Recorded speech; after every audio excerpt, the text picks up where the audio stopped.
Орой минь сайхан амарч өнөр хүмүүсттэй Монголын мэдээ агентлагийн бэлтгэн урагдаг цагийн урд мэдээллийн хөтөлбөрийн мигмар гарагийн дугаар эхлэхэд бэлэн боллоо. Эхлээд хөтөлбөрийн товч агуулгатай танилцсан уу? Япон улсад альчиж байгаа ерөнхий сайд сайхан бэлэг Япон улсын бизнесийн төлөөлөгчид хөрөнгө оруулагчтай уулзлаа. Улсын хурал эдийн засгийн хүндрэлийг даван туулах арга хэмжээний тухай тогтоолын төслийг хэлэлцэж эхэллээ. Нийслэл 2020 оны төсвийн 16%-ийг газрын татвараас бүрдүүлж болно. Манай улс хамгийн өндөр үнэтэй эм хэрэгэлдэг. Оросын албаны улсын ерөнхийлөгч Владимир Путин 2 орны харилцааг тэлэх холбоотны байр сууриа тодотгон харуулах зорилгоор Египт улсад төрийн айлчлал хийж байна. Америк нэгдсэн улсын ерөнхийлөгч холбооны бүгд найрамдах Герман улсын канцлер нар өчигдөр цагаан ордонд уулзлаа. Япон улсад альчилж байгаа ерөнхий сайд сайхан бэлэг Япон улсын бизнесийн төлөөлөгчид хөрөнгө оруулагчтай уулзсан байна. Уулзалтаар 5 толгой хөрөнгө оруулагч Японы тол энэхүү төслийн санхүүжилтийн асуудлыг шийдэж, нүүрсийг далайн чандад гаргах маркетингийг хариуцж ажиллана гэдгээ илэрхийллээ. Сайн хамтын ажиллагааны хүрээнд ойрын 2 жилийн дотор Япон улсаас Монгол улсад $1 миллиард хөрөнгө оруулалт орж ирэх төлөвтэй байгаа гэнэ үгээр уулзалтын үеэр мэдээллээ.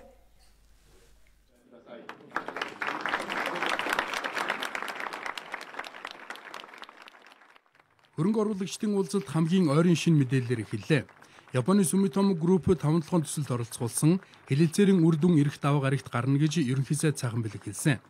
Японы Sumitomo корпорацийн ерөнхий захирал Накамура уулзалтанд оролцож 3 чухал санааг манай тал илэрхийлсэн. 5 толгойн ордон Sumitomo оролцсноор 1-р санхүүжилтийн асуудлыг шийдвэрлэх, 2-р нүүрсийг далайн чандад гарах маркетингийн асуудлыг хариуцсан ажиллах болж байгааг тэмдэглэлээ. Харин 3-р нүүрсийг экспортод гаргахад төмөр замын асуудлыг яралтай шийдэх нь чухал байна гэдгийг тэрээр онцолсон юм. Мөн уулзалтын үеэр 4 жилийн турш хаалттай байсан ашигт малтмалын хайгуулын лицензийг хэдэн хоногийн өмнөөс олгож эхэлсэн. Нийт нутаг дэвсгэрийн 19% хайгуулын лиценз олох болно. Энэ томоохон орон зай боломж Японы хөрөнгө оруулагчдад бүрэн нээлттэй гэдгийг хэлж байлаа. Юуны өмнө Монгол улс нь эрдэнэ соёлын ариун их нөөцтэй. Улсын нөөцийн бүртгэлд ашигт малтмалын 2087 орд 8233 илрэл бүртгэгдээд байгаагаас зөвхөн 330 орчим ордыг ашиглаж ихэнх нь ашиглагдаагүй байна. Тухайлбал энэ хүснэгтэд үзүүлсэн 81 төрлийн ашигт малтмалаас алт, зэс, нүүрс, хайлуур, жонш гэхэд нөөцийн хэмжээгээр дэлхийн эхний 10-т орох хэмжээнд байна. Мөн нутаг дэвсгэрийн бүрэн гүйцэд судлагдаагүй байгаа бүс, тухайлбал баруун бүсийг судалснаар томоохон хэмжээний ордуудыг нээх боломжтой гэж үзэж байна. Монгол улсын ерөнхий сайдын уулзалтанд хийсэн үгэндээ Монгол-Японы улс төрийн харилцаа хамгийн өндөр түвшинд хүрлээ. Иргэд хоорондын харилцаа ч өндөр хэмжээнд хөгжиж байна. Харин одоо эдийн засгийн иж бүрэн түншилийн гэрээнд гар үсэг зурх гэж байна. Монгол улсын хувьд хамгийн анх Япон улстай энэ түүхэн гэрээг байгуулж байгаа нь зөвхөн Монголын биш хоёр улсын худалдаа 8 хөрөнгө оруулалтын шинэ үеийг эхлүүлж байгааг хэлж байлаа. 5 толгойн цахилгаан станц, бусад цахилгаан станцууд шинэ хөрөнгө оруулагчтай хүлээж байна. Зис хайлуулах үйлдвэрт оруулах хөрөнгө оруулагчийг Монгол улсын засгийн газар эхний ээлжинд дэмжихэд бэлэн байна. Нефт боловсруулах үйлдвэрийн төслөө урагшлуулах сонирхолтой байна. Төмөр зам, хурдны замууд барих төслүүд бас та бүхнийг хүлээж байгаа гэдгийг хэлхийг хүсэж байна. Гангийн үйлдвэр, төмөрлөгийн үйлдвэрүүд мөн нүүрснээс шингэн түлш боловсруулах, нүүрснээс хий боловсруулах төслүүд өөрсдийн хөрөнгө оруулагчтайгаа хүлээж байгаа. Аялал жуулчлалыг хөгжүүлэх чиглэлээр хамтран ажиллах саналтай байна. IT-г хамт хөгжүүлэх бас саналтай байгаа. Монгол улсад казиногийн шинэ хууль батлагдахад бэлэн болсон. Засгийн газраас их хурл өргөн барьсан. Чөлөөт бүсийн хуулийн төсөл өнөөдөр парламентаас бас батлагдсан гарч байна. Барилгын салбарт хийх хөрөнгө оруулалтууд, хог хаягдал боловсруулах үйлдвэрийн хөрөнгө оруулалтууд, мөн бүх төрлийн жижиг дунд үйлдвэрийн төслүүд шинэ хөрөнгө оруулагчид шинэ эзэстэй хүлээж байгаа гэдгийг та бүхэнд хэлхийг хүсэж байна. Хоёр улсын хооронд эдийн засгийн иж бүрэн түншилийн хэлэлцээр байгуулснаар хамтын ажиллагааны хөтөлбөр нээгдэнэ. 1000 инженер бэлдэх, 5000 мэрэгжилтэй ажилтан бэлтгэхээс эхлээд чөлөөт худалдааны чиглэлээр судалгааны ажлууд өргөжнө. Гайлын тариф тэглэнгээд эдийн засгийн иж бүрэн харилцаа мөн бий болно гэлээ. Бидний харж байгаагаар өнөөдөр Япон улс хөгжиж байгаа эдийн засаг руу жилд $38 миллиард хөрөнгө оруулалт хийдэг болсон. 13 оны доор. Монголд орсон нь $96 сая. 15 онд бол бид нар тодорхой хэмжээний Японы Монгол руу орох хөрөнгө оруулалтыг нэг 400 сая руу тэмүүлээсээ явандаа ер нь энэ Япон улсын Монголд хийх хөрөнгө оруулалтын хэмжээ бол бидний хүлээлтээр бол 16-аас 17 онд ер нь миллиард долларт хүрэх бүрэн болцоотой юм а гэсэн ийм хүлээлттэй байдیں۔ Монгол-Японы ажил эрхч уулзалтыг Японы гадаад худалдааг дэмжих байгууллагаас зохион байгуулсан бөгөөд төлөвлөснөөс хавьгүй олон хөрөнгө оруулагч чууллаа гэдгийг мэдээлж байлаа. За Монгол улсын ерхий сайдын хүү Японы дэлхийд алдартай компаниуд болон Монголыг сонирхож байгаа 200 орчим хөрөнгө оруулагчтай уулзлаа. Харин өнөөдөр орой хоёр улсын ерхий сайд эдийн засгийн иж бүрийн түншлэлийн хэлэлцээрт гар үсэг зурхаар боллоо. За олон жилийн турш хоёр талаа хэлэлцэж судалсны үр дүнд өнөөдрийнхөө энэ хэлэлцээрт гар үсэг зурхан тодорхой болж байгаа юм. Энэ тухай мэдээллийг бид хүргэх болно. За Монгол улсын ерхий сайд маргааш эх орондоо буцна. Япон улсын Токио хотоос пүрэв үлзэн баяраар мэдээлж байна. Манай улсад сүүлийн 20 гаруй жил бизнес идэвхтэй үйл ажиллагаа явуулж байгаа Sumitomo корпорацийн ерөнхийлөгч Накамура өнөөдөр Монгол улсын ерөнхий сайдад бараалгалаа. Тус корпорац нь 1995 онд Mobicom компанийг байгуулсан манай улс дахь гадаадын анхны хөрөнгө оруулагчдын нэг юм. 5 толгойн стратегийн ордыг ашиглах олон улсын консорциумд тус корпорац мөн оролцож байгаа. Цаашдаа Монголын үүрэн холбооны хэрэглэгчдэд үзүүлэх үйлчилгээг улам дээшлүүлэх саналтай байна. Тиймээс тусгай зөвшөөрлийн асуудлыг хурдан шийдэж өгөхөд дэмжлэг үзүүлэхийг ноён Накамура ерөнхий сайдаас хүслээ. Энэ асуудлыг ойрын хугацаанд шийдэх боломжтой гэж засгийн газрын тэргүүн хэлсэн байна. Уулзалтын гол сэдэв 5 толгойн ордын талаар байлаа. Тус корпорац нь консорциум дотор гадаад зах зээл дэх маркетинг болон санхүүжилтийн асуудлыг хариуцдаг талаараа Sumitomo корпорац ерөнхийлөгч ярьлаа. Монголд анх хөрөнгө оруулсан гадаадын компаниудын нэг болох тус корпорацийн хамтын ажиллагаанд сэтгэл хангалуун байдгаа ерөнхий сайд мөн илэрхийлээд өөр бусад аж ахуй нэгжтэй хамтран Монгол дахь хөрөнгө оруулалтаа өргөжүүлэхийг хүслээ. Ерөнхий сайдын энэ хүсэлтийг хүлээн авч ажил хэрэгэх болох бүрэн боломжтой энэ салбарт хоримтлуулсан туршлага байгаа гэж корпорац ерөнхийлөгч мөн хэллээ. Уулзалтын төгсгөлд Монгол улсад хийж байгаа хөрөнгө оруулалтанд харилцан ашигтай хамтын ажиллагаа чухал гэдгийг ерөнхий сайд мөн онцоллоо.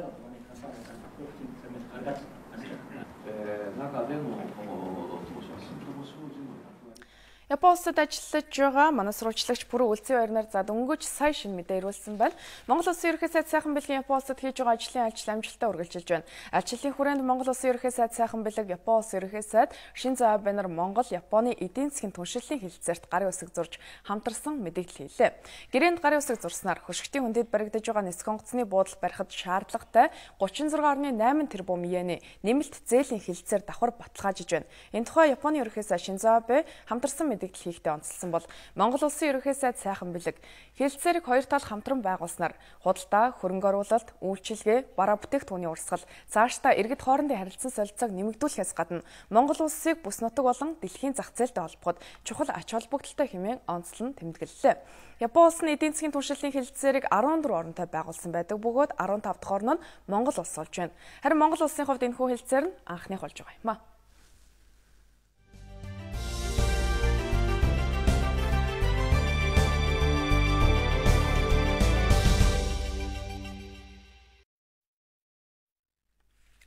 Цагуурт мэдээллийн хөтөлбөр улс төрийн хүрээнд өрнөж байгаа үйл явдлын мэдээлэлээр үргэлжилж байна.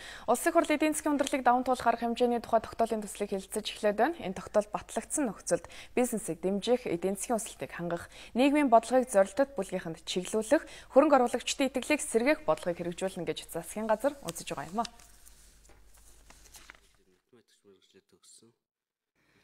За эдийн засгийн хүндрэлийг даван туулах арга хэмжээний тухай тогтоолын төслөөр бол төсвийн нэгдсэн бодлогыг хэрэгжүүлэх, өрийн удирдлагын хууль гаргах, зарим татврын бодлогоор зохицуулт хийх, Монгол банктай хамтран хэрэгжүүлдэг зарим хөтөлбөрийг засгийн газарт үе шаттайгаар шилжүүлэх, ажил эрхлэлтийг дэмжих, цалин тэтгэврийг нэмэгдүүлэх орчныг бүрдүүлэх, нийгмийн халамжийн бодлогыг зорилттой бүлэг рүү чиглүүлэх саналыг засгийн газар улсын хурлд гаргаад байна. За тухайн хөтөлбөр бодиттой хэрэгжих боломж бий эсэх тухайд засгийн газрын хэрэглэх газрын дарга баяр цогц тайлбар өглөө.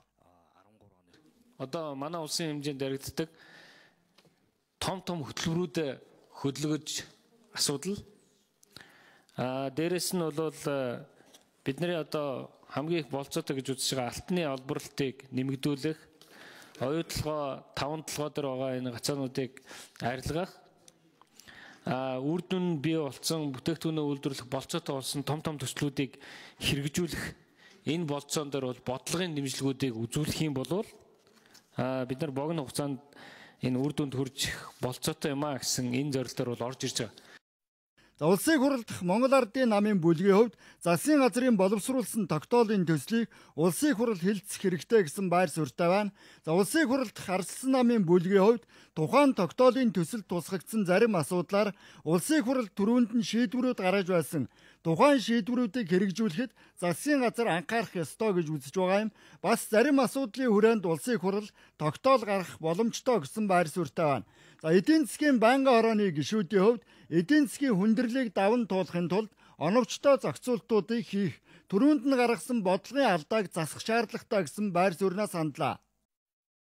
Төсвийн бодлого дотроо тэр иргэдийн авах зээлтэй, аж ахуй нэгжүүдэд очих зээлтэй өрсөлдөд байгаа. Тэр засгийн газрынхаа өрийн хэмжээг бууруулах дээр л анхаар. Их хурлаас удаа дараа шийдвэр гарсан шүү дээ. Оюу толгоогоор гарсан, таван толгоогоор гарсан, төмөр замаар гарсан, сайн шантаар гарсан. Тэгсэн мөртлөнгөө ажил нь явдаг.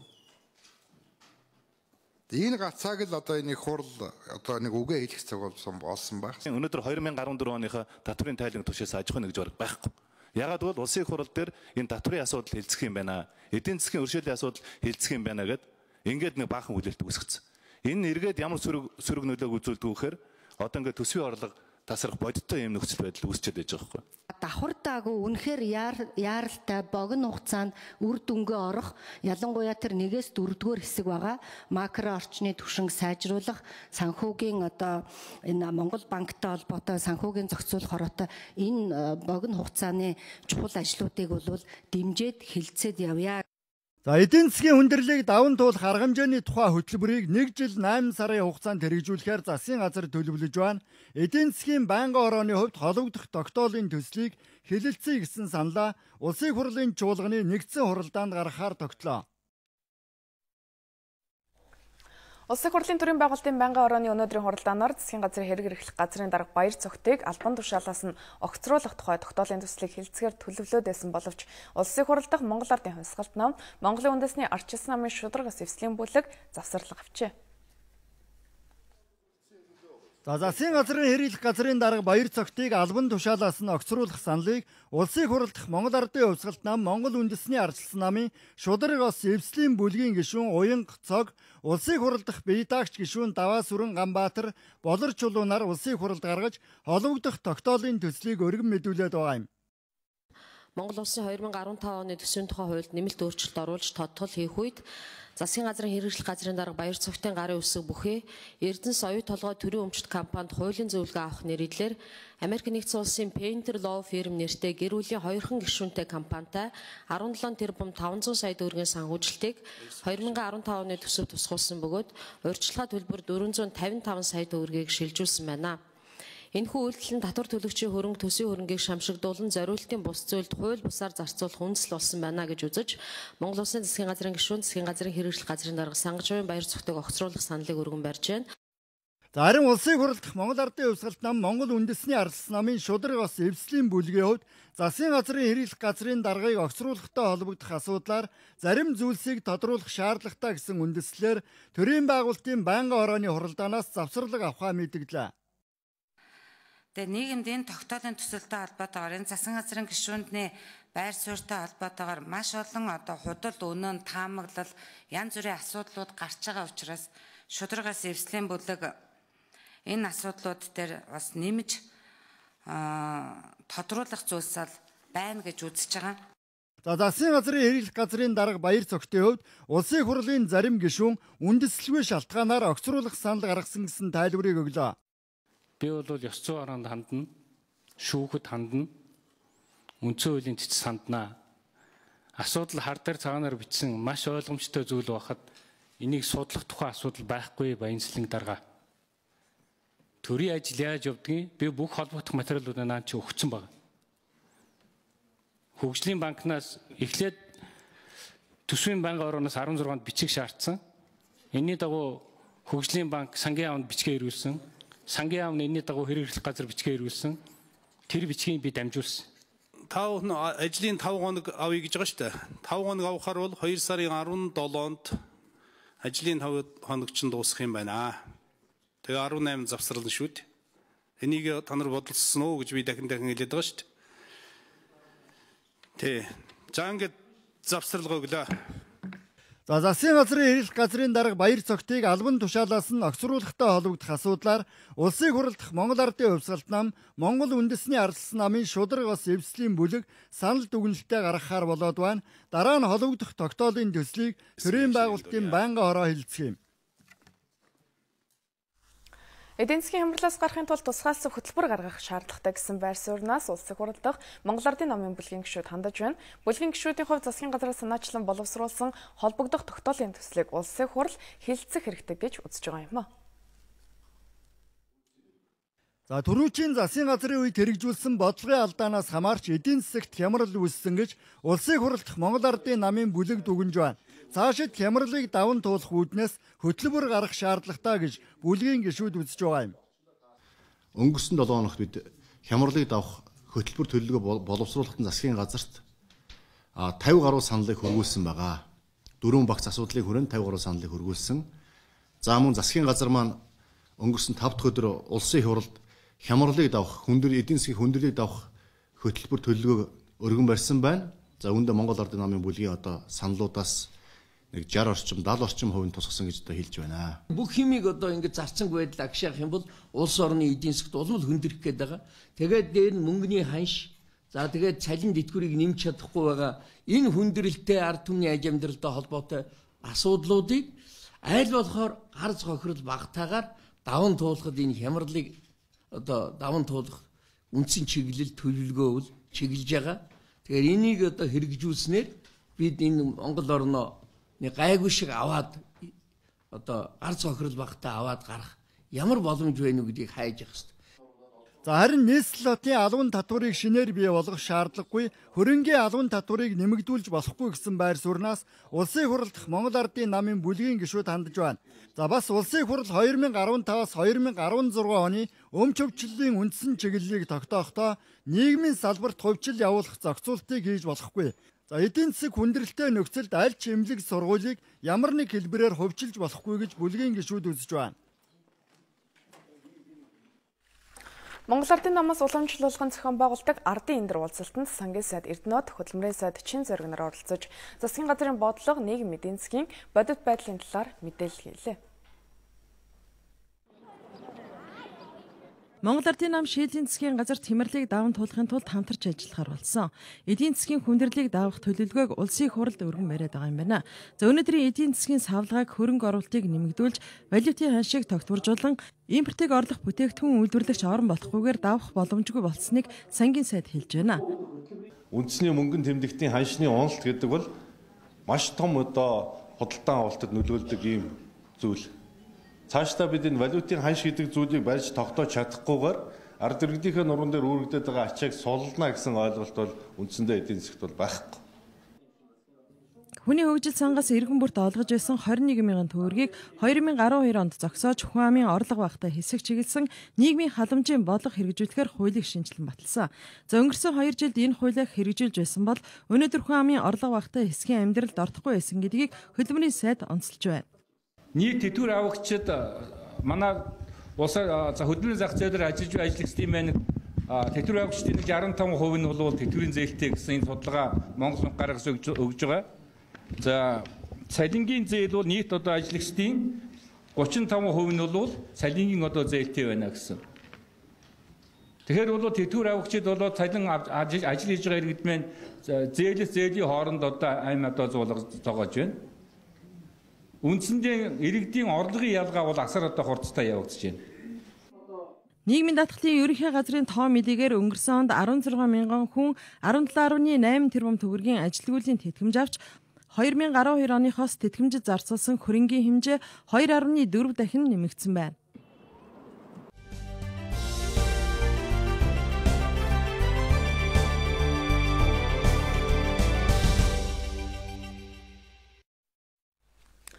Сүүлийн 10 жилийн хугацаанд Улаанбаатар хотын хүн ам 2 дахин өсч, барилгажуулсан талбай 40%-аар нэмэгдсэн байна. Гэтэл энэ хугацаанд газар олголт хуваарлалтын үйл явц газрын татврын асуудлыг давхар шийдэггүйгээс болж захын гэр хорооллууд дэд бүтцэд холбогдоогүй, сургууль цэцэрлэгийн хүрэлцээ байхгүй, авто замын ачаалал, агаарын бохирдол, гамшигын хэмжээнд хүрсэн зэрэг олон асуудал үүссэн. Хэрвээ хууль эрхцэн орчноо боловсронгуй болгож, газраа эдийн засгийн эргэлтэнд оруулж чадвал нийслэл 2020 онд төсвийнхөө 16%-ыг зөвхөн газраасаа олж болно гэж Дэлхийн банк үзжээ. Газар бол хувийн өмч. Гэхдээ холбогдох хууль журмын дагуу газрын төлбөр хурамжаа төлдөг. Манад байгаа газрын эздээс өнөөдрийг хүртэл 20 жилийн өмнө тогтоосон зах зээлийн ханшаар газрын төлбөр авдаг. Ганцхан баримт дуртахад Сүхбаатар дүүрэгт байрлалтай тэрбумаар үнэлэгдэх газрын хурамжинд 20-с 25 дахин бага буюу 300 мянган төгрөгийн хурамж авдаг байна. Газар төлбөр төлөхгүй байгаа явдлаа бас энэ нөгөө хуулиар маш их газрын төлбөрийг чөлөөлсөн байдаг байхгүй юу? Жишээ нь бол төлбөр төлөхгүй байгаа дахтаар хүмүүс ингээд зүгээр л том хашаа очоод дарчдаг. Яг л тэр чинь мөнгө төлөхгүй юм чи тэгээд ямар ч одоо шаардлагагүй ингээ эргэлт эдийн засгийн эргэлтэнд оруулж чадахгүй хүмүл хөрөнгө болгоод болдоггүй. Маш их хэмжээний газар зүгээр л хүмүл хөрөнгө болгочиход ерөөсөө болж байгаа. Улаанбаатар хот холбогдох хуулийн дагуу газрын дуудлага худалдаа зохион байгуулж газар олголтоо хийж болно. Гэтэл өмнөх жилүүдэд газрын дуудлага худалдаа хийхгүйгээр шууд олгож ирсэн нь эдийн засгийн хувьд их хэмжээний хөрөнгө алдсан гэсэн үг. Тиймээс эх 3 сараас эхлэн газрын дуудлага худалдааг зохион байгуулахаар болсон байна. Үндсэн хууль заасны дагуу Монгол улсын иргэн бол нэг удаа газрын үн төлбөрийг аавна тийм үү.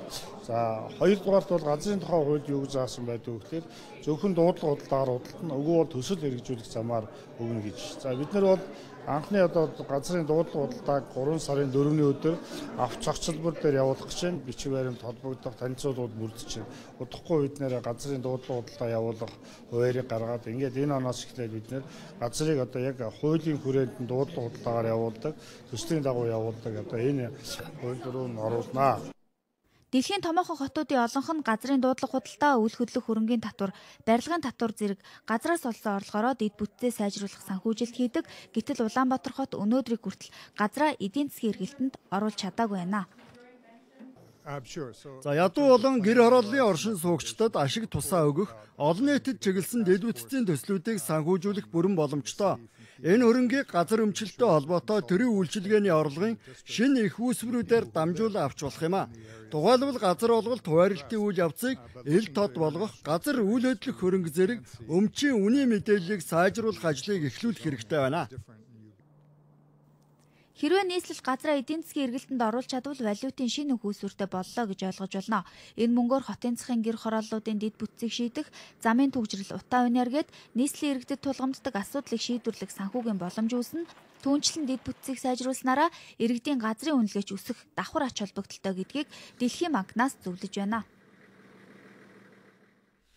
Дэлхийн эрүүл мэндийн байгууллагаас эмийн хэрэглээ үн хашид судалгаа хийж үзээд хамгийн өндөр үнэтэй эм хэрэглэдэг 10 орны тоонд манай улсыг багтаажээ. Эмийн үнд олон нийт болон төрийн зүгээс ямар ч хяналт тавьдаггүй нь ийм байдалд хүргэсэн гэж тэд дүгнэж байна. Тиймээс иргэдэд эмийн үнийг хэрхэн тогтоодог талаар ил тод мэдээлэлдэг болох хэрэгтэй хэмээн Дэлхийн эрүүл мэндийн байгууллагын үзэж байгаа юм а. Худалдааны томоохон төвүүдээс бөөндөж авсан бараа бүтээгдэхүүнийхээ үнийг нэмж зараад ашиг олдог хүнсний дэлгүүртээ эмийн санг адилтхан үзэж болохгүй гэдгийг мэргэжлийн хүмүүс хэлж байна. Гэтэл хотын төвийн эмийн санд 500 төгрөгийн үнэтэй байсан эм хотын захын гэр ороолд 1000-аас 2000 төгрөгөөр зарагддаг. Үүнийг хинж эсэргүүцдэггүй бас хяндгүй гэдгийг эм зүйчид хэллээ. Жишээ нь одоо Ciprofloxacin гэдэг эм нэг аптекад 6000 төгрөгийн үнэтэй байхад нөгөө аптекад 1000 төгрөгийн үнэтэй байж байгаа шүү дээ. Яагаад тэгж вэ? Яг ижил тунтай тийм ээ? Ижил хэмжээтэй. Өөрөөр хэлбэл яг 500 мг-ийн 10 шахмлын үнийг л би яриад байна шүү дээ. Тэгэхээр одоо үн бол чанараа тодорхойлдог гэсэн нийтлэг ойлголт ханч л байгаа шүү дээ. Тэгэхээр 6000 төгрөгийн үнэтэй юм ямар чанартай юм. 1000 төгрөгийн үнэтэй юм ямар чанартай юм байж таарах уу тийм. Эмийн талаар төрөөс баримтлах бодлогын бичгийг анх гаргахдаа ийм боломжийн үнэтэй байна гэсэн өгүүлбэр оруулсан байдгийн байна. Гэтэл 2013 онд баримт бичигт өөрчлөлт оруулахдаа энэ өгүүлбэрийг авчихсан. Тиймээс эмийн үнд төр ямар ч хамаарлгүй, хяналтгүй болсон гэсэн үг ээ. Эмийн гомжийн салбарт ажиллаж байгаа хүмүүс энэ бол миний хувийн бизнес. Миний өөрийн олж оруулж ирж байгаа юм. Энийг ямар нэр зарах нь бол миний асуудал гэж асуудал хандж байгаа. Өнөөдөр танаа улсын эмийн хэрэглээ болон үнэнд олон нийт хяналт тавьдаг болох тухай яригдж байна. Би Филиппин улсад суурин төлөөлөгчөөр ажиллаж байх үедээ ийм холбоо байгуулахыг мөн санал болгож байлаа. Тухайд Филиппин улсад ийм их өндөр үнэтэй зарагддаг байлаа. Энэ нь иргэдийн амжиргаа, эрүүл мэндэд сөргөөр нөлөөж байсан л да. Харин одоо Филиппин улсын эмийн сангуудад эмийнхээ үнийг хэрхэн тогтоодог талаар олон нийтэд нээлттэй мэдээлдэг болсон. Монгол улсад ч гэсэн ийм зохицуулт хэрэгтэй гэж би бодож байна. Манай улсад 120 гаруй ийм ханган нийлүүлэх байгууллага жилд дунджаар 40 орчим тэрбум төгрөг ийм бэлтгэлийг нийлүүлдэг. Үүний 70 гаруй хувийг нь гадны улс орноос худалдаж авдаг бөгөөд эмийн сангуудад худалдаалагдаж байгаа эмийн үнийг олон улсын дундаж үнэтэй харьцуулахад 3-аас 4 дахин илүү үнэтэй байгааг судалгааны байгууллагууд тогтоожээ. Ажилтан бүр маркетингийн менежер 4 сарын хугацаанд Аянийг төрийн банк зохион байгуулж энэ хугацаанд 1.3 тэрбум төгрөгийг урсгал зардлаас хэмжсэн байна. Ажилтан бүр нь байгаа нөөц боломжоо зөв ашиглаж байсан нь бодит хэмнэлтэнд хүргэж чаджээ. Төрийн банкны 540 гаруй салбарын нийт ажилтан энэ аянд нэгдэж ашиглалт удирдлага, үйл ажиллагааны зардлаа хэмнсэн байна. Нэг ашигласан бичгийн цаасныхаа ард талын хэсгийг нь дахин ашиглах, мөн дотоод сүлжээгээрээ бичиг баримтаа шилжүүлж, цаасаа хэмнэх, за гараа угаахтаа усаа баг гоожуулах, хэрэгцээгүй үед захилгаанаас салгах гээд өөрсдөө үлгэрлэн хийж болох зүйлсээрээ хэмнэлт гаргаж чадсан байна. Бид нар зардлуудаа сайн зардал, муу зардал гэж ялгаж үзэж байгаа. Тэгэхээр муу зардалтайгаа хэрхэн яа тэмцэх вэ? Сайн зардлаа хэрхэн яа дэмжих вэ гэдэг дээр эдэг энэ асуудал дээр бол ажилтнууд маань санал бодлоо уралдуулж байгаа маа. Өнгөрсөн 2014 онд бол бид нар банкны зардлын ухаалаг зарцуулалт гэсэн юм аянийг орон дэяр зохион байгуулсан. Энэ аяны хүрээнд бол нийтдээ бид нэг 5 орчим тэрбум төгрөгийн зардал хэмнэх ийм ажлыг зохион байгуулсан байгаа. Төрийн банкныхан ажилтан бүр манлайлах үлгэрлэх энэ аянаа цаашид үргэлжлүүлэх юм байна. Бусад байгууллагуудын ажилтан албан хаагчид ч гэсэн үүнээс санаа авч байгууллагадаа бодит хэмнэлт гаргах боломж байгааг Төрийн банкныхан хэлж байсан юм. Монгол улсын доктортой санхүүжилт хөтөлбөрийг Төрийн банк дэмжиж, нийгэм, эдийн засаг, байгаль орчинд ээлтэй төсөл хөтөлбөрийг санхүүжүүлж байгаа. Энэ хөтөлбөрийг амжилттай хэрэгжүүлэхэд ажилтан бүр нь манлайлан үлгэрлэх зорилт тавин ажиллаж байгаа юм байна.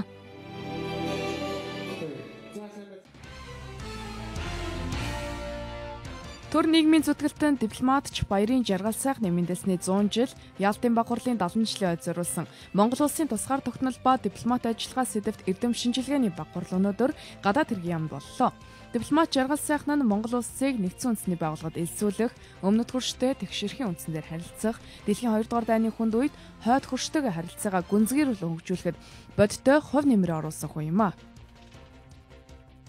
Тариалан эрхлэлтийг дэмжигсэн газ тариаланчдад олгох 25 тэрбум төгрөгийн урамшууллыг олгож дууссан байна. 2007 оноос хойш тариаланчдын хураан авсан буудаан тонн тутамд нийтдээ 128 тэрбум төгрөгийн урамшууллыг олгожээ. Өр бордоо шатхуун зээлээр авсан аж ахуйн нэгжийн өрийг урамшууллаас нь суудгасан байна. Төрүүлсэн хүүхдээ гудамж талбай олон нийтийн газарт хаяхан нэмэгдсэн байна. Өнгөрсөн 2013 онд Улаанбаатар хотын цагдаагийн газарт ийм гэмт хэрэг 11 бүртгэгдэж байсан бол 2014 онд 18 болж өсчээ. Хүүхдээ хаяж төөрүүлж байгаа эхчүүдийн дийлэнх нь оюутан залуус байгаа юм байна. Хөдөө орон нутгийн оюутнуудын хувьд орон гэрээсээ хол хүүхэдтэй оллоо гэхэд хүнд хандаж тусламж зөвлөгөө авахаа мэддэггүй. Бас хотод харьяалагддаггүй нөлөөлдөг юм байна.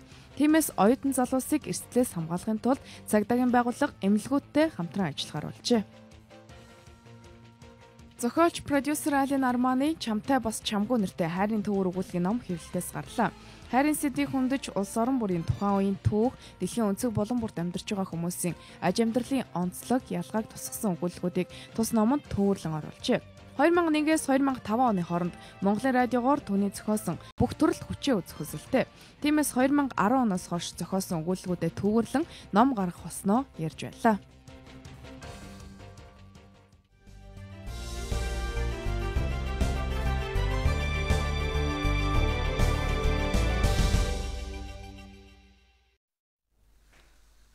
Цагуурд мэдээллийн хэлбэр орон нутгаас бэлтгэсэн багц мэдээ сурвалжлагаар үргэлжилж байна. Баян Онгорын аймгийнхан малчин эмэгтэйчүүдийн чуулга уулзалтыг зохион байгуулжээ. Орон нутагт мал аж ахуйн салбарыг хөгжүүлж, түүнээс гаралтай жижиг дунд үйлдвэрлэлийг нэмэгдүүлэх ямар боломж байна? Үүн дээр малчин эмэгтэйчүүдийн үүрэг оролцоо, санал зөвлөмжийг хэрхэн тусгах асуудлаар хэлэлцжээ. Энэ тухай мэдээллийг Баян Онгорын аймгаас манай сурвалжлагч Сундуй ирүүллээ. Баян Онгорын аймгийнхан малчин эмэгтэйчүүдийн чуулга уулзалтыг өнгөрсөн жилээс эхлэн тогтмол явуулж байхаар болсон. Энэ удаагийн уулзалтаар тэд аймгийн удирдлагуудтай саналаа солилцож, малчтад тулгарч байгаа асуудлын тухай нээлттэй хэлэлцсэн байна. 76 оноос өдөө хүртэл одоо мал аж ахуй дээр л байна. Тий одоо мал захиргааны үед бол манайс бол одоо мал малхад бол маш дэг журамтай.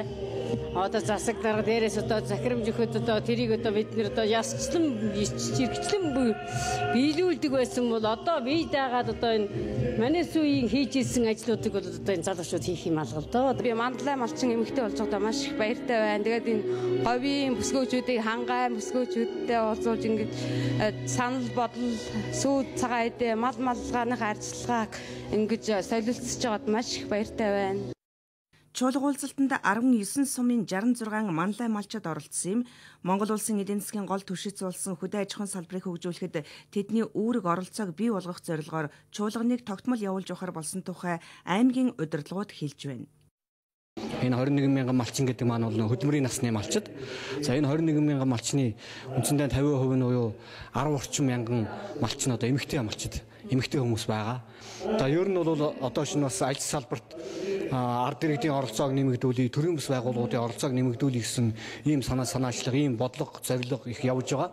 Энэ ажлын энэний хүрээнд ч гэсэн одоо энэ ТV10 телевизээс зохион байгуулж байгаа Манлай малчин эмэгтэйчүүдийн чуулга уулзалт зөвлөгөө маань бол одоо цаг уяа олсон, нүдэ олсон ийм чухал арга хэмжээ гэж бид сэтгэл өндөр байна. Малчин эмэгтэйчүүд зөвлөгөөний дараа аймгийн бүтээн байгуулалтын ажилтай танилцаж байгалийн музей сонирхжээ. Цаашдаа малчдын чуулганаас гарсан санал дүгнэлтийг нэгтгэж аймгийн бодлогод тусгах чиглэлд анхаарах юм байна. Говьалтай аймгийнхан морин жилийг бүх сумдад малаа 5 төрлөөр нөсгсөн амжилттай удаж байна. Аймгийн хэмжээнд мал сүргээ 98% бойжуулан онд оруулж 820 гаруй мянган төл хүлээн авчээ. Хөдөө аж ахуйн салбарын шилдэгүүд шалгаруулж улсын болон аймгийн сайн малчтаа тодруулсан тухай мэдээг Говьалтай аймгаас манай сурвалжлагч Батзаяа бэлтгэн ирүүллээ. Өнөө жил Говьалтай аймагт улсын сайн малчин 4-өөр нэмэгдэж байна. 5 төрлөөр малаа бойжуулсан сайн малчид энэ онд тарган тавтай орсноо бэлэгдэж эх онд улам илүү амжилт гаргах урамтай байгаагаа хуваалцлаа. Улсын сайн малчнаар Дэлгэр сумын Баянгор аймгийн малчин Пунцгийн Дорж сүрэн, 9 булаг сумын Аршаант багийн малчин Чимэд Доржийн Баярбаатар, Тонхил сумын Бүсүүл багийн малчин Батчаргалын Төрмөх, Халуун сумын Чацран багийн малчин Банзрагчийн Мулч нар төрсөн байна. Харин аймгийн сайн малчнаар 36 хүнийг тодруулжээ.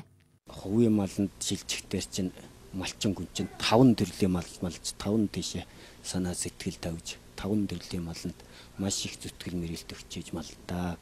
Нэг төрлийн малыг төлөх юм аа чинь дэлгэх юм аа дагнаас сайхан малчдаг ганцхан арга барил эзэмшээ явуулдаг. Одоо бол 5 төрлийн юм эзэмшиж 5 тийшээ санаа бодол тэмүүлж ингэж мал зүтгэжээж энэ малчид бол маш их зүтгэл мөрөлт гаргаж маш их ажил хийж байгаа улсууд. Аймгийн хэмжээнд хөдөлмөрөөрөө үнэлэгдэж амжилттай ажилласан хөдөө аж ахуйн шилдэгүүд ч мөн шагналаа гардсан байна. Энэ жил аймгийн тэргүүний тариаланч 5, тэргүүний хатламж 2, уяач тэмээчин 5 хүн тодорлоо. Говьалтай аймгийн хувьд 2014 онд 2578 мал тоолууллаа. Энэ нь бол Говьалтай аймгийн түүхэнд байгаагүй хамгийн олон мал тоолуулж байгаагаараа 2014 он ийм онцлогтой сайхан жил болж өндөрлөө. Энэ жил урт намар өнтэй өвөл болсон учраас малчид тариаланчдын хувьд арвин ургац авч төлөө мэнд бойжуулах сайхан боломж бүрдсэнийг орон нутгийнхаа ярьж байлаа. Тэд ирэх жил энэ амжилтаа хойч үедээ үлгэрлэж өөрсдийн салбартаа шин залуу малчид тариаланчдыг дадлагжуулан гаргах үүрэг хүлээж байна. Монголын үндэсний олон нийтийн радио телевизийн бэлтгэн хүргэдэг дөрвөн бэрх нэвтрүүлгийн сар шинийн баярын дугаарт анх удаа Монгол туурхт ард түмэн оролцож байна. Ардынхаа уламжлалт ёс заншлыг сэргээн сурталчлах зорилгоор 1988 оноос хойш үзэгчтэй хүрч байгаа дөрвөн бэрхийг цаашдаа Монгол туурхтны нэвтрүүлэг болгох эхлэл ийхүү тавигдж байна. Дөрвөн бэрх асуулт хариултын уралдаанд нэвтрүүлгийн ээлжит дугаарт Туваа Бурайд Дээд Монгол үндэстэн иргэд хүрэлцэн ирж оролцлоо. Олон зуун жилийн турш өвлөн ирсэн үндэснийхээ соёл уламжлалыг бусдтай хүргэж түгээн дэлгэрүүлж байгаа нь Монгол туурхтан ард түмэн бие биенийгээ илүү таних мэдхэд ач холбогдолтой гэж оролцогчид ярьж байна. Монгол төмний нэгэн хэсэг бол манай бурайдуудын соёл уламжлал мөн одоо зан заншил энэ бүхнээ бид нар одоо бас ийм сайхан завшааныг ашиглаад бас танилцуулж байгаад их баяртай байна. Бид нар олон мөрнийг туулж даваагүй давсаар ээжж Монгол улсынхан голом туулсан одоо эх орондоо нэргэн нэрж олон түмэнтэйгээ уулзаж олон сайхан үндэстэн ястнуудынхаа өгсөтнүүдийнхаа зөндөө сайхан соёл урлагтай танилцлаа. Тэгээ маш их баярлал талархаж байгааг илэрхийлье. дэлхийн өнцөг буланбарт амьдарч байгаа олон монголчуудыг ингэж уулзуулж бие биентэйгээ танилцуулж бас урлаг, соёл, хэл заншил, үйл ажиллагаудаа ахуйн соёл тэдний одоо шинээр бүтээж байгаа үйл урлаг соёлын зүйл дээр одоо бүтээж байгаа зүйлүүдийн танилцж одоо сэтгэл маш их өндөр байна.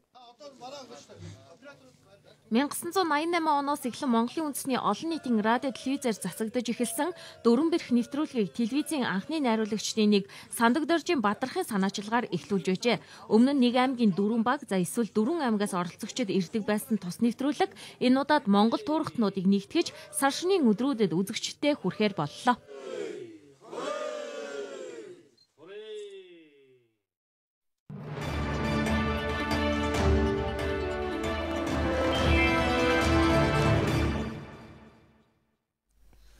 Цагаарт мэдээлэл хэлбэр хэлийн чандад дурнаж байгаа үйл явдлын мэдээлэлээр үргэлжилж байна. Оросын албаны улсын ерөнхийлөгч Владимир Путин хоёр орны харилцааг тэлэх холбоотны байр сууриа тодтгон харуулах зорилгоор Египт улсад төрийн альчил хийж байна. Египтийн ерөнхийлөгч Абдул Фатах аль-Сиси Каирын олон улсын нисэх онгоцны буудал дээр Оросын албаны улсын ерөнхийлөгч болон түүнийг дагалдаа яваа засгийн газрын төлөөлөгчдийг угтан авчээ. Түүний альчлалын хүрээнд хоёр улсын засгийн газар хоорондын хэд хэдэн гэрээ хэлцээр байгуулагдах боловч чухам аль салбарт түлхүү хамтрах тухай талууд аль биесны мэдээлэл өгөхгүй байна. Гэхдээ Аль Жазира зэрэг ойрхон орнуудын томоохон хэвлэлүүд Оросын албаны улсын ерөнхийлөгчийн энэхүү айлчлал Каир Вашингтоны харилцаа муудсан үед Арабын ертөнцийн хамгийн их ухаантай Египт улсад нөлөөгөө тэлэх Москвагийн сонирхлыг харуулж байгаа тухай мэдээлж байгаа юм а. Оросын албаны улсын ерөнхийлөгч 2005 онд Хосни Мубаракийн засаглалын үед Египт улсад айлчилж байсан юм а. Харин Египтийн шинэ ерөнхийлөгч Сиси өнгөрсөн оны 8 дугаар сард хоёр орны худалдаа цэрэг армийн хамтын ажиллагааг тэлэх зорилгоор Москвад айлчилсан. Орос Египтийн хувьд харилцаа хамтын ажиллагаагаа тэлэх сонирхлоо харилцан илэрхийлэх болсон. Ерөнхийлөгч Путин цэрэг армийн хамтын ажиллагааг тэлэх тохиролцоонд хүрснээ өнгөрсөн намар Египтийн төрийн тэргүүний айлчлалын дараа мэдэгдэж байсан юм а. Мөн өнгөрсөн 3 дугаар сард гарын үсэг зурсан санамж бичгийн Орос улс Египт рүү зэвсэг нийлүүлж эхэлсэн тухай Кремлийн тэргүүн мэдэгдэж байсан байна. Путиний 2 өдөр хийх айлчлалын хүрээнд худалдааны гэрээг хэлэлцээр тэр дундаа Оросын мэдээллийн Россия сегодня агентлаг Египтийн төрийн мэдлийн Аль-Ахрам сонины хороонд гэрээ байгуулагдах болов уу гэсэн таамаг байна.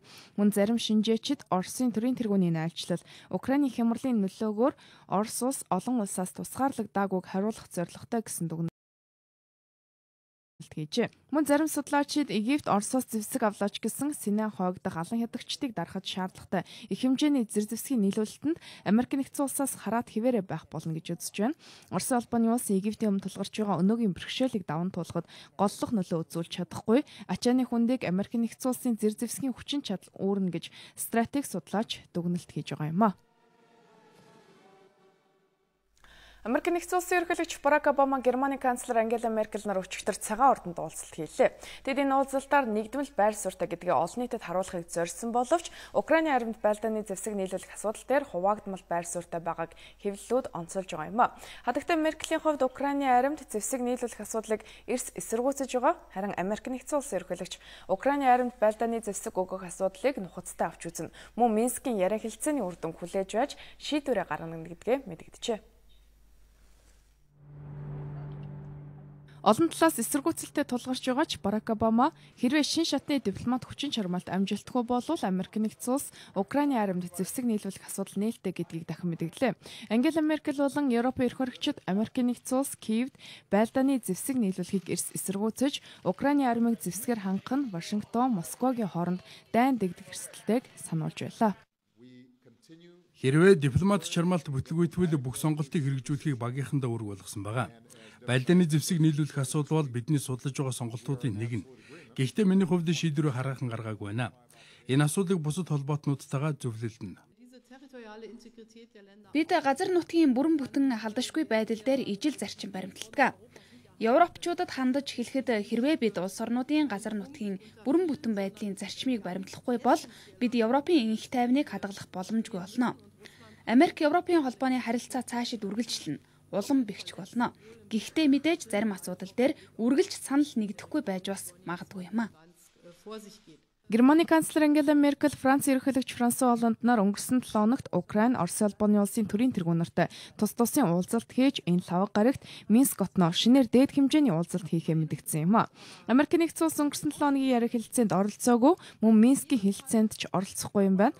Олон улсын шинжээчид маргааш Беларуст болох уулзалтаас Украиний хямралыг энх тайван замаар зогсоох уу, эсвэл цэрэг армийн хүчээр хямралыг дэврэх үү гэдэг шийдэгдэнэ гэж харж байгаа юм а. Мөн Европын холбоо энэ 7 хоногийн сүүлээр Украинд энх тайван тогтоох тухай яриа хэлэлцээний үр дүн гартал Оросууд болон Украины салан тусгаарлагчдад тавихаар төлөвлөсөн эдийн засгийн хоргийг түр хойшлуулахаар шийдвэрлэлээ. Европын холбоо Украины 14 салан тусгаарлагч Оросын 5 иргэнд аялал жуулчлалын хориг тавьж тэдний хөрөнгийг царцаах хоргийг эрэх даваа гараг хүртэл хойшлуулахаар шин тав зарлаж байна. Учир нь маргааш Беларусын Минск хотод Герман, Франц, Орос улбаны улс, Украины эрх хоригчид Украинд энх тайван тогтоох эсэхийг шийдэх чухал яриа хэлэлцээ хийх гэж байна. Хэрвээ Минскийн яриа хэлэлцээ амжилтгүй бол Америк нэгдсэн улс Украинд байлдааны зэвсэг нийлүүлэх асуудал нэн тэргуунд яригдах болов уу гэсэн болгоомжлол барууныханд байгаа юм а. Бид зэвсэг нийлүүлэх талаар мэдээж ярилцаагүй. Гэхдээ хэрвээ Минскийн яриа хэлэлцээ амжилтгүй болвол Украины хямрал тэмцлийн шин түвшинд шилжинэ гэдэг нь хүмүүр тодорхой харагдаж байгаа. Европ Украинд зэвсэг нийлүүлэх асуудлыг ярилцна гэж би хэлж чадахгүй. Гэхдээ өнөөдрийн хувьд зэвсэг нийлүүлэх тухай яриагүй. Минскд улс төрийн яриа хэлэлцээ явагдах гэж байгаа нөхцөл бид бас уян хатан байхыг бодож хоргийг түр хойшлууллаа. Хориг арга хэмжээг хойшлуулсан нь бид нэгдмэл байр суурьтай гэсэн тодорхой тохиог Оросын холбооны улсад өгч байна. Мөн Минскийн яриа хэлэлцээг дэмжиж байгаа гэдгийг харуулахыг зорьсон юм а. Энэ хооронд дэлхийд эдийн засгийн үзүүлэлтээр тэргүүлэгч Эх хорийн бүлгийн Стамбулд зохион байгуулагдаж байгаа дээд хэмжээний уулзалтын эхний өдөр дэлхийн эдийн засаг ба хэтийн төлөвийг хэлэлцжээ. Мөн өнөөдөр Японы улсын засгийн газар гадаад тусламжийн бодлогоо үндэсний ашиг сонирхлоо хамгаалах чиглэл хэрэгжүүлэхээр шийдвэрлсэн байна. Эдгээр болон бусад дэлхийн нийтийн анхаарлын төвд байгаа мэдээллийг дэлгэрүүлэн хүргье. Эх хорийн удирдагчид Европт болон өсрөнгөө эдийн засгтай орнуудад суларч байгаа валютын үр нөлөөг ойроос хянах тал дээр санал нэгдсэн байна. Мөн Грекэд төсөв таналтыг эсэргүүцсэн нам төрийн эрх авснаас үүдсэн тодорхойгүй байдал бий болсон еврогийн бүсийн хэт төлөв дээр эх хорийн төлөөлөгчид маргалдсан байна. Мөн алан хядагч бүлэглэлүүдийн санхүүжилтийн их үүсвэрийг хаахад хатуу арга хэмжээ авах нь зүйтэй гэсэн санаачилгыг Японы улсын зүгээс гаргажээ. Терроризмтэй тэмцэх асуудлыг эх хор өнөөдрийн хуралдаанаараа голчлон хэлэлцэж нэгдсэн тохиролцоо хийх юм байна. Японы улсын засгийн газар гадаад тусламжийн бодлогодоо шинэ бүлэг нэмж баталсан байна. Засгийн газар нь гадаад тусламжийн хөтөлбөрөөр Японы эдийн засгийн өсөлт болоод аюулгүй байдалд дэмжлэг болгоход ашиглах нь зүйтэй гэсэн шаардлагын дагуу гадаад тусламжийн бодлогодоо сүүлийн 12 жилд анхудаа нэмэлт өөрчлөлт оруулжээ. Ингэснээр Японы гадаад тусламж тус улсын энх тайван аюулгүй байдлыг хангах, түүнчлэн олон улсын дэг журмыг хадгалахад хувь нэмэр болох зорилгоор хэрэгжих болж байгаа юм байна. Гэхдээ Японы цэргийн зориулалтаа гадаад тусламжаа ашиглахгүй байх тухай суурь бодлого баримтлах юм байна. Одоо ус цугур орчны хүрээлэнгээс ирүүлсэн орой өдрүүдийн цаг агарын урьдчилсан мэдээг хүлээн авна уу.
Цагаарт мэдээллийн хөтөлбөрийн мигмар гарагийн дугаарыг нэвтрүүлэгч Удзай хөтлөн хүргэлээ. Анхаарлаа хандуулсан та бүхэнд баярлалаа. Та бүхний маргаашийн ажилд амжилт хүсье. Баяртай үзэгчтэй.